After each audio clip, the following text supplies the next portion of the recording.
سنبھال کے رکھو، یہ جو فرقے تمہارے ہیں، عمر بھی ہمارے ہیں، حسین بھی ہمارے ہیں۔ کیا بات ہے، ہمارے ہاں کوئی تفریق نہیں۔ دین کے اوپر جس کا جو کچھ خرچ ہوا ہم اس کو خراج عقیدت پیش کرتے ہیں۔ حضرت عمر رضی اللہ تعالی عنہ اسلام کے دوسرے خلیفہ بھی ہیں، رسول اللہ کی مانگی ہوئی دعا کا نتیجہ بھی ہے، داعی اللہ بھی ہیں،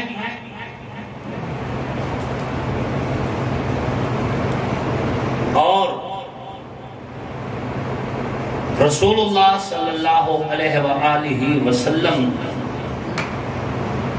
جو دین متین لے کر آئے، اس دین متین کے حوالے سے جن کی تلوار ہر ٹائم نیام سے بیر رہتی تھی، اس کا نام عمر الفاروق۔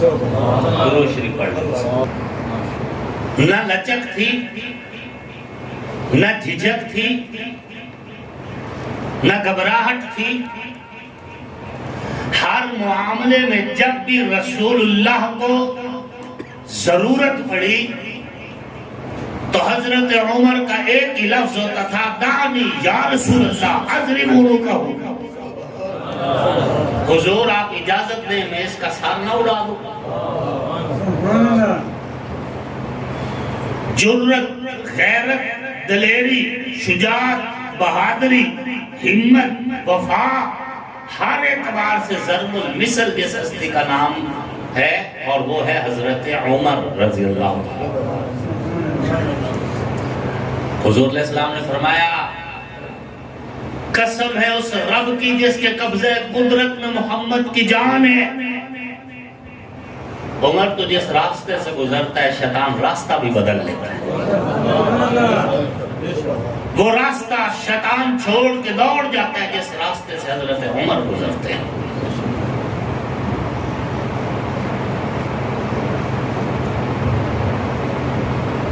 حضرت عبداللہ بن عباس رضی اللہ تعالی عنہما، حضرت عبداللہ خود بھی صحابی ہیں، ان کے والد محترم حضرت عباس رضی اللہ تعالی عنہ وہ بھی صحابی ہیں۔ یہ خاندان اہل بیت میں سے ہے، بنو ہاشم کے بزرگوں میں سے ہیں، ہاشمی۔ حضرت عبداللہ بن عباس رضی اللہ تعالی عنہما فرماتے ہیں کہ جب حضرت عمر رضی اللہ تعالی عنہ شہید ہو گئے تو ان کا جسم ایک تخت پہ رکھا ہوا تھا، تختے پہ، سریر، چارپائی کہہ لیں، تختہ کہہ لیں، عربی میں سریر کہتے ہیں، اس پہ رکھا ہوا تھا۔ کہتے ہم سب لوگ غمگین تھے حضرت عمر کی اچانک شہادت پر، کہ میرے پیچھے سے کوئی بندہ آیا اور اس نے کہا، عمر تو کتنا خوش نصیب ہے، اول ایمان لانے والوں میں تو پہلوں میں تو شامل، اور نبی کی ہر بات میں تو شامل۔ جب نبی فرماتے تھے تو یہ کہتے تھے کہ کہا میں نے، کہا ابو بکر نے، کہا عمر نے۔ جب بھی حضور کوئی بات کرتے تو فرماتے کہا میں نے، کہا ابو بکر نے، کہا عمر نے۔ میں تصدیق کرتا ہوں، ابو بکر بھی تصدیق کرتا ہے، عمر بھی تصدیق کرتا ہے۔ حضور جب بھی وہ کرتے تھے ابو بکر کا نام بھی لیتے تھے، آپ کا نام بھی لیتے تھے۔ بڑا خوش نصیب ہے عمر، زندگی بھی غیرت والی گزاری اور موت بھی عزت والی لے گیا۔ حضرت عبداللہ بن عباس فرماتے ہیں میں نے سوچا کہ یہ کون ہے جو اتنی تعریف کر رہے حضرت عمر کی؟ کہتے ہیں میں نے پیچھے مڑ کر دیکھا تو وہ حضرت مولا علی تھے جو حضرت عمر کی تعریف کر رہے تھے ان کی شہادت کے موقع پر۔ اور یہ روایت بخاری شریف کی روایت ذمہ داری سے بیان کر رہا ہوں، ہوا میں تقریر نہیں کر رہا۔ حضور سرور کونین سیدی و مرشدی حضرت محمد مصطفیٰ علیہ الصلوۃ والتسلیم تشریف فرما تھے۔ سیدہ کائنات سیدہ اما عائشہ صدیقہ سلام اللہ علیہا موجود تھی۔ حضرت اما عائشہ صدیقہ نے پوچھا حضور علیہ السلام سے، یا رسول اللہ صلوات اللہ علیہ، آپ کے صحابہ میں کوئی ایسا بندہ بھی ہے جس کی نیکیاں آسمان کے ستاروں سے بھی زیادہ ہوں؟ آسمان کے ستارے جس طرح ان گنت ہیں، اس کی نیکیاں بھی ان گنت ہوں۔ حضور صلی اللہ علیہ وآلہ وسلم نے فرمایا ہاں، میرے صحابہ میں ایک صحابی ایسا ہے کہ اس کی نیکیاں آسمان کے ستاروں سے بھی زیادہ ہیں۔ یا رسول اللہ وہ کون ہے؟ حضور نے فرمایا وہ عمر ہے، عمر ہے۔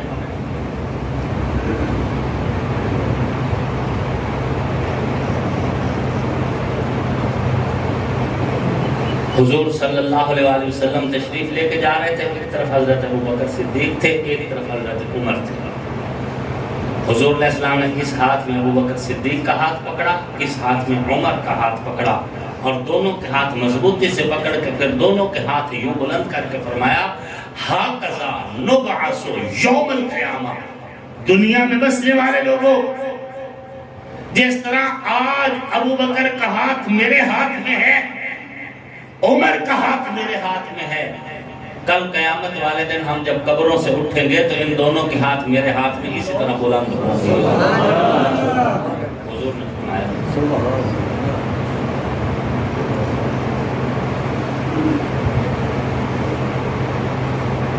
حضرت عمر رضی اللہ تعالیٰ حضور نے مانگا ہے، کعبے کا غلاف پکڑ کے مانگا ہے،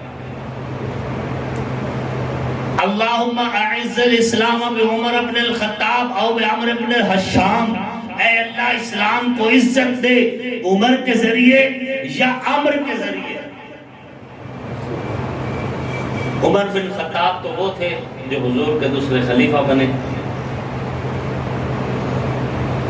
اور عمر بن حشام یہ ابو جہل کا اصل نام ہے۔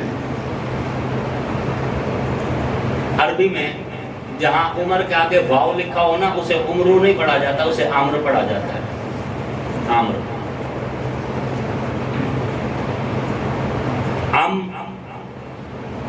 عمر دے دے یا عمر دے دے، اللہ نے فرمایا عمر ہی دوں گا، عمر نہیں دوں گا۔ لیکن حضرت ابوبکر صدیق رضی اللہ تعالیٰ اور دیگر صحابہ نے کہا کہ نہیں یا رسول اللہ، ہم ایسا کرتے ہیں کہ ان سے فدیہ لے کر ان کو رعایت کر لیتے ہیں۔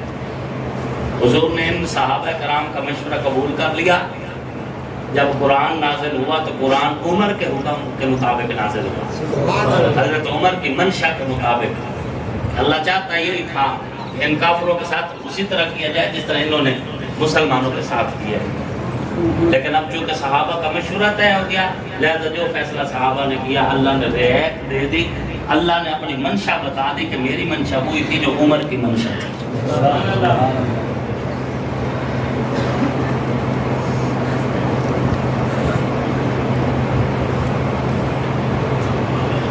بات سمجھ آ رہی ہے آپ کو؟ حضرت عمر رضی اللہ تعالیٰ، سیدنا امام جعفر الصادق سلام اللہ علیہ جو بیٹے ہیں جناب سیدنا امام محمد الباقر کے،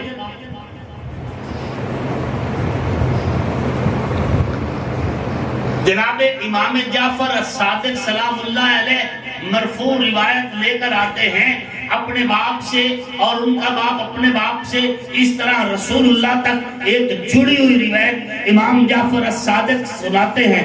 فرماتے ہیں کہ حضور علیہ الصلوۃ والتسلیم نے فرمایا تھا ان ابا بکر منی بمنزلت السمع وان عمر منی بمنزلت البصر وان عثمان منی بمنزلت الفؤاد۔ امام جعفر الصادق نبی علیہ السلام کا فرمان سناتے ہیں کہ حضور نے فرمایا تھا ابو بکر میری سماعت ہے، عمر میری بصارت ہے، اور عثمان میرا دل ہے۔ سماعت کام کو کہتے ہیں۔ حضور نے فرمایا میں ابو بکر کے ذریعے سنتا ہوں، عمر کے ذریعے دیکھتا ہوں، سبحان اللہ، اور عثمان کی طرح میرا دل دھڑکتا ہے۔ سبحان اللہ۔ کیا مطلب؟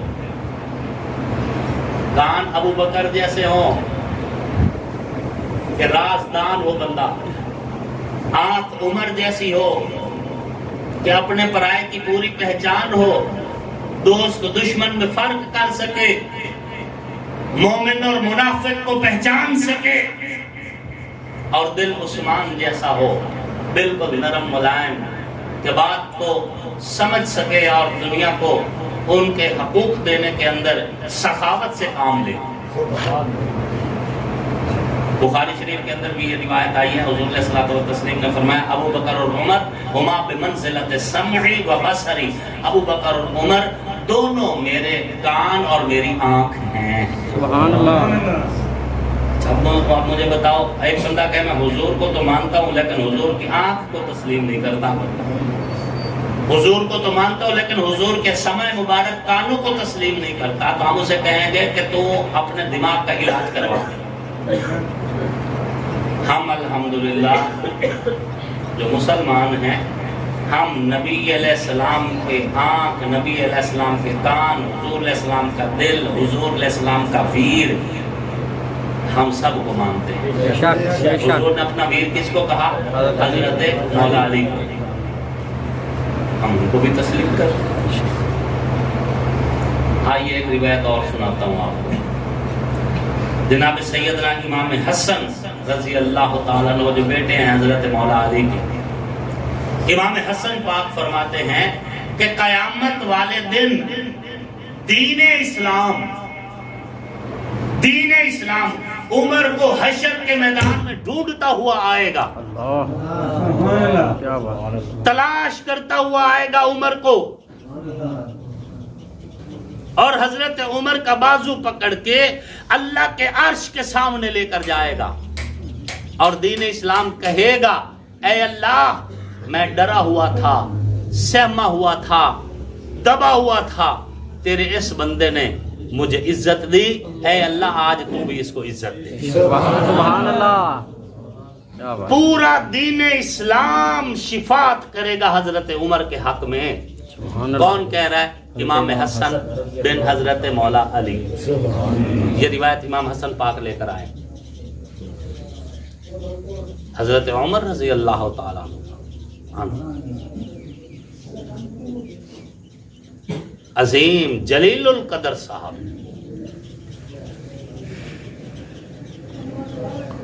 عناصر اربع پہ نبی کے صحابہ میں سے ایک ہی بندے نے حکومت کی ہے اور اس کا نام عمر ہے۔ لوگ آئے، حضرت عمر رضی اللہ تعالیٰ کا دور خلافت ہے، امیر المؤمنین دریا پانی نہیں دیتا جب تک اس میں ایک نوجوان لڑکی کو زیور پہنا کر ہم نہیں پھینک دیتے، دریا پانی نہیں دیتا۔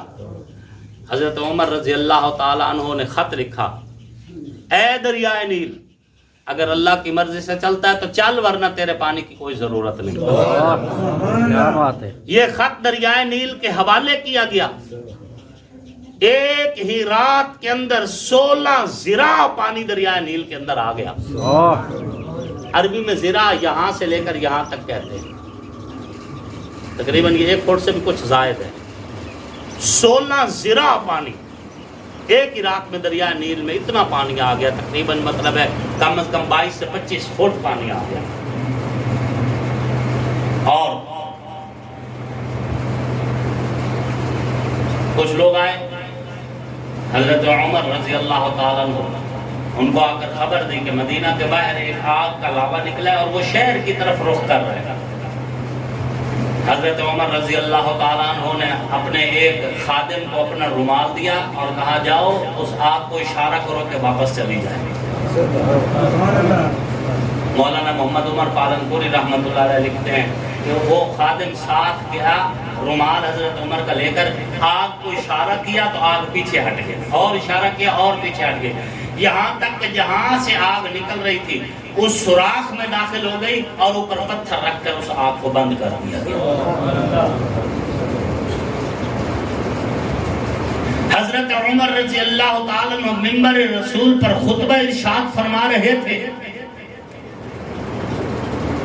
خطبہ ارشاد فرماتے ہوئے حضرت عمر کے درمیان سے پردے ہٹے، کئی سو میل دور ایک جنگ ہو رہی تھی مسلمانوں اور کافروں کے درمیان، اور اس جنگ میں مسلمانوں کی جانب سے حضرت ساریہ سپہ سالار تھے۔ پردہ جو درمیان سے ہٹایا اللہ نے، تو حضرت عمر رضی اللہ عنہ کو کشف یہ ہوا کہ حضرت ساریہ کے پیچھے پہاڑ ہے، پہاڑ کے پیچھے دشمن کی فوج چھپی ہوئی ہے جس کا حضرت ساریہ کو پتہ نہیں۔ اگر وہ فوج حملہ کرے تو حضرت ساریہ کے لشکر کو نقصان ہو سکتا ہے۔ حضرت عمر نے مدینہ منورہ میں بیٹھے بیٹھے وہیں پر فرمایا، یا ساریہ الجبل من اشتری الذئب فقد ظلم، ساریہ پہاڑ کی طرف توجہ کر، جس نے بھیڑیے سے رعایت کی اس نے اپنے آپ پر ظلم کیا۔ اس جملے پہ بھی غور کریں، جس نے بھیڑیے سے رعایت کی۔ آپ لوگ سفارشیں تو میرے پاس لے کر آتے ہیں، تو کوشش کیا کریں کہ کسی بھیڑیے کی سفارش نہ لایا کریں۔ صحیح بات۔ جو منشیات فروش ہے اسے سزا ہونے دیں، جو چوریوں میں شامل ہے اسے سزا ہونے دیں، جو ڈکیٹیوں میں شامل ہے اسے سزا ہونے دیں، جو عزتوں کا لٹیر ہے اسے سزا ہونے دیں، جو قاتل ہے اسے سزا ہونے دیں۔ بلا وجہ سفارش کر کے کسی بھیڑیے کی رعایت نہ کروائیں۔ کیوں؟ کیونکہ آج جو کسی اور کی عزت پہ ہاتھ ڈال رہا ہے وہ کل کسی کی بھی عزت پہ ہاتھ ڈال سکتا ہے۔ آج جو شراب تیار کر کے کسی اور کو پلا رہا ہے کل اس کی بنی ہوئی شراب تمہارے در پہ بھی دستک دے سکتی ہے۔ آج جو منشیات بیچ کر لوگوں کے بچوں کی زندگیاں ختم کر رہا ہے کل اس کی منشیات تمہارے بچے کی رگوں تک بھی پہنچ سکتی ہے۔ آج جو غیروں کی چوریاں کر کے تم سے شیلٹر لے رہا ہے کل وہ تمہارے گھر میں بھی چوری کرنے آ سکتا ہے۔ من اشتری الذئب فقد ظلم، جس نے بھیڑیے سے رعایت کی اس نے اپنے آپ پر ظلم کیا۔ ہوا نے یہ حکم نامہ کندھوں پہ اٹھایا، کئی سو میل دور حضرت ساریہ کے کانوں میں حضرت عمر کی آواز پہنچی۔ حضرت عمر رضی اللہ عنہ کی آواز پہنچی۔ حضرت ساریہ نے چھپی ہوئی دشمن کی فوج پر حملہ کیا، اللہ نے مسلمانوں کو فتح دی۔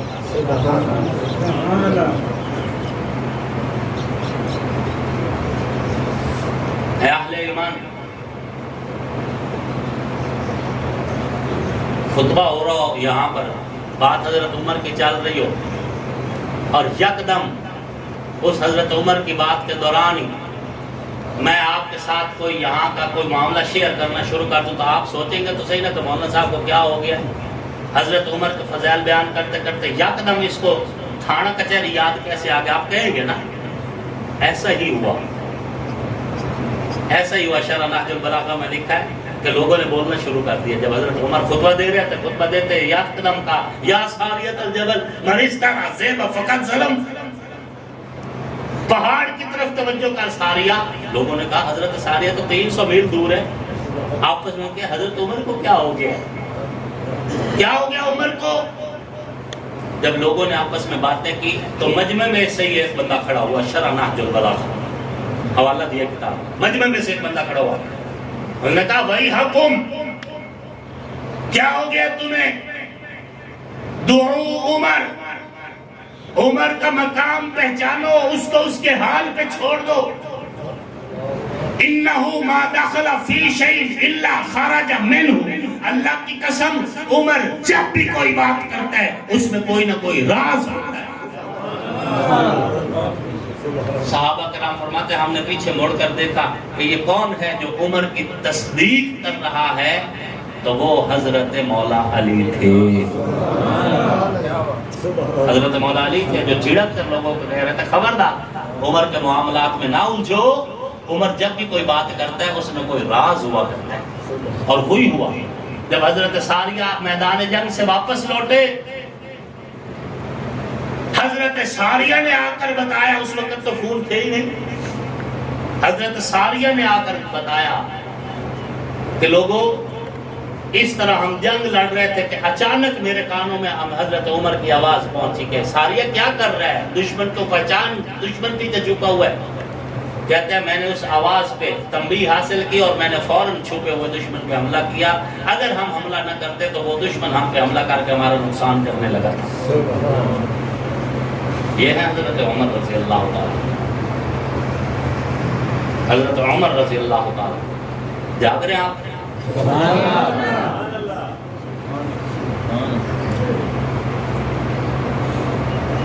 حضرت عمر رضی اللہ تعالیٰ عنہ جب خلیفہ وقت تھے، مال غنیمت اتنا آ گیا کہ کوئی زکوٰۃ لینے والا بھی نہیں بچا۔ لوگوں کے پاس دینے کو زکوٰۃ تھی، لینے والا کوئی نہیں تھا۔ یہ دور بھی آ گیا۔ مال غنیمت کے ڈھیر بیر مدینہ کے بازاروں میں لگے پڑے ہوتے تھے، جیسے تمہاری ڈھیریاں گندم کی لگی پڑی ہوتی ہیں، یوں سونا چاندی ڈھیر کے ڈھیر لگے پڑے تھے، کوئی لینے والا بھی نہیں تھا۔ اب مال غنیمت فوج میں تقسیم کیا پھر بھی بچ گیا، حقداروں میں تسلیم کیا پھر بھی بچ گیا۔ ہر طرف تقسیم کرنے کے بعد بھی جب مال غنیمت بچ گیا تو اب مشورہ کے لیے حضرت عمر نے بلوائے لوگ، سارے صحابہ، مشورہ دو اس مال کو کیا کریں۔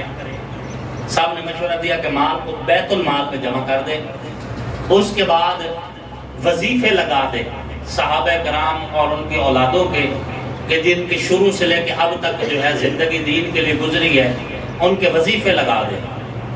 وظیفے لگا دیے گئے۔ ہر صحابی کے بیٹے کو، بدری صحابی کے بیٹے کو 2,000 درہم دیا گیا۔ کتنا؟ 2,000۔ لیکن جب امام حسن پاک اور امام حسین کی باری آئی، فرمایا ان کو ان کے والد حضرت علی کے برابر دو۔ بعض روایات میں 4,000، بعض میں 5,000۔ مولانا محمد نافع محمدی رحمۃ اللہ علیہ نے لکھا کہ 5,000 درہم۔ حضرت عمر نے فرمایا کہ سب کو 2,000 درہم دو، لیکن حسن اور حسین کو ان کے والد کے برابر 5,000 درہم دو۔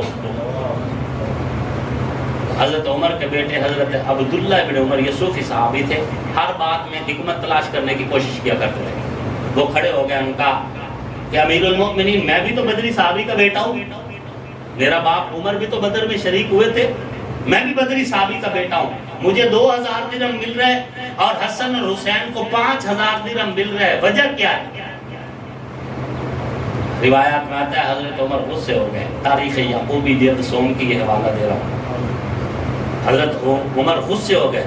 حضرت عمر نے غصے ہو کر فرمایا چپ کر بیٹھ جا، کیا تیری ماں اور حسین کی ماں برابر ہے؟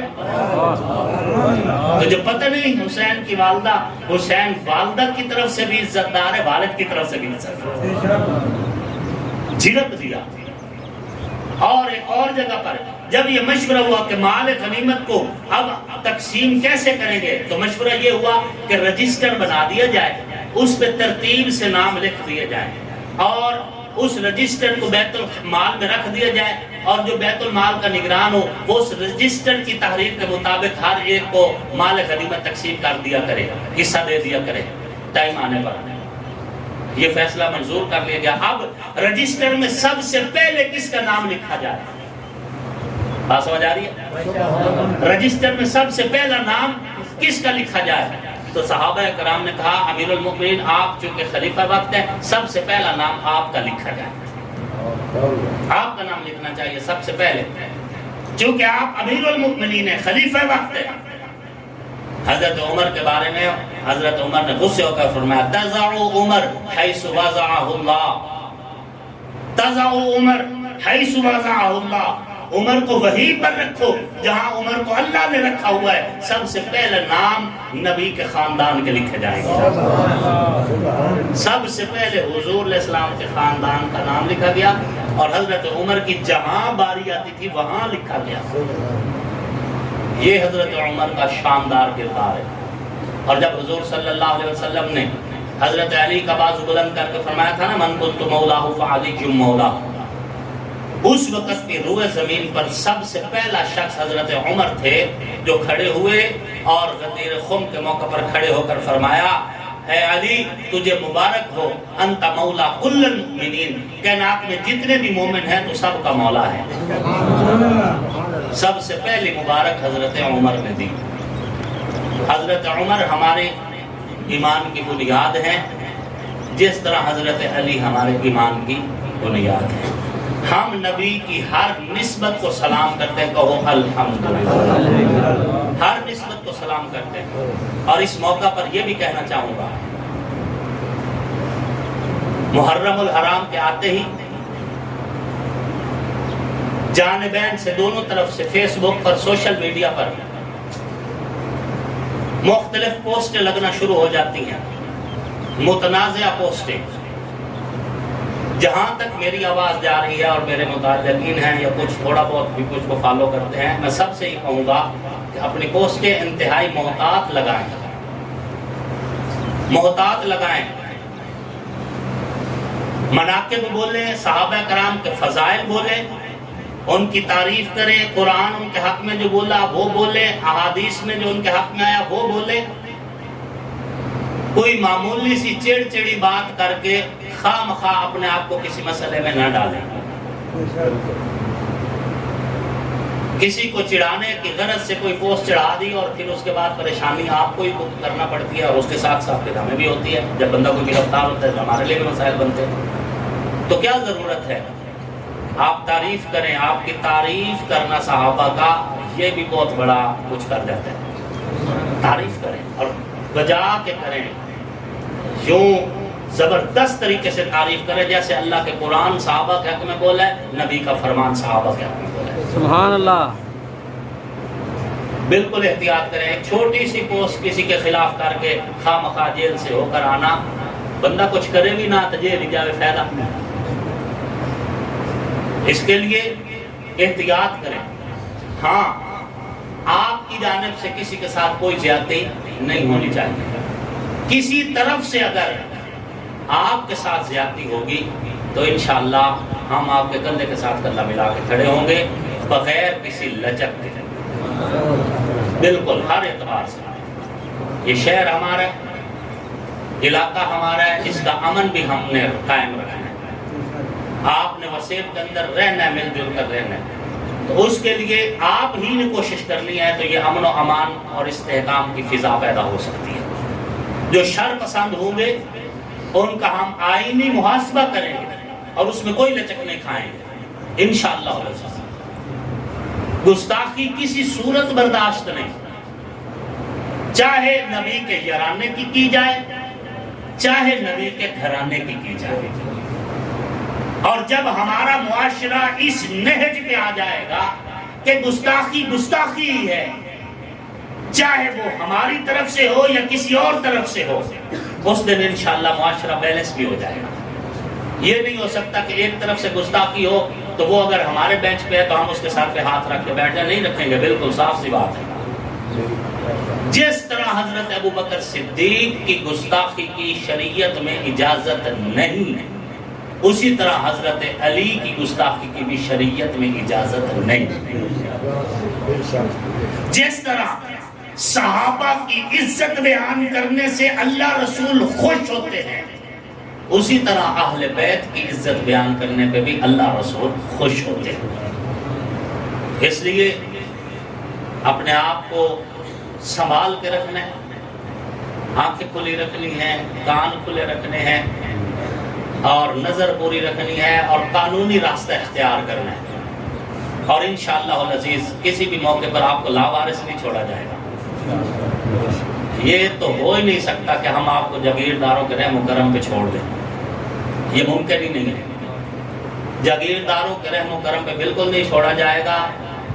تمام آفیسرز کے لیے بھی ہمارا بالکل نرم اور پیارا سا اور ٹھنڈا سا میسج ہے کہ ہم نہ پارٹی بازی کرتے ہیں، نہ فرقہ واریت پھیلاتے ہیں، اور نہ ہم کوئی ماحول خراب کرنا چاہتے ہیں، اور نہ ہی ہم اپنے کارکنوں کو رگڑا لگنے دیں گے کسی صورت میں، چاہے وہ درمیان والا روڈ ہو یا یہ روڈ ہو۔ جہاں جہاں پر جو ہمارا کارکن بیٹھا ہے ہم اسے رگڑا نہیں لگنے دیں گے، اگر کسی آفیسر کے ذہن میں یہ ہے یا کسی سیاسی شخصیت کے ذہن میں یہ ہے کہ ہم رگڑا لگائیں گے اور وہ پرانا دور 1980-85 والا آئے گا، ہم بندے پکڑوائیں گے، ان کو جوتے مروائیں گے اور موقع کا تھانے دار جوتے بھی مارے گا اور ٹیلی فون پہ لائیو ہمیں جاگیرداروں کو سنوائے گا، یہ نہیں ہوگا انشاءاللہ۔ وہ دور چلا گیا ہے، قوم جاگ چکی ہے اور قوم مضبوط بھی ہے اس بات